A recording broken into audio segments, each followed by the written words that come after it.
when you're thinking about receiving feedback, right? Like you need to be using all of your senses and thinking about this from different facets.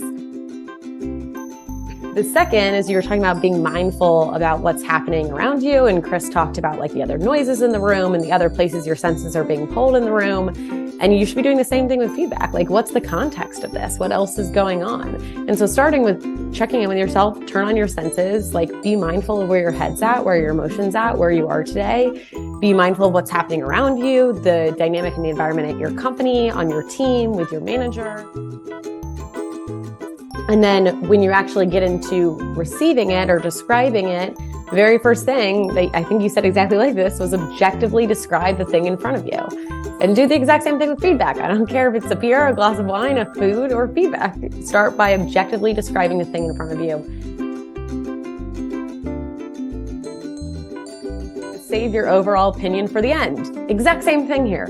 I don't want to hear if you like it, if you hate it, if you love it, I don't care. Start with objectively, how do I describe the feedback I've received?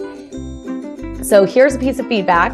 Write down all of your thoughts and then share what you think and why. And then the biggest takeaway I hope you all gather from this is the practice side.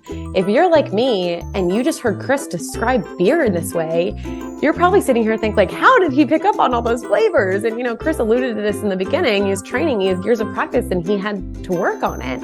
I did not pick up the dynamic of flavors that Chris did. I did not pick up the dynamic of mouthfeel that Chris did. It was beautiful to hear. And it reminds me that I need to practice. I need to practice objectively talking about the feedback I receive so I get good at processing it.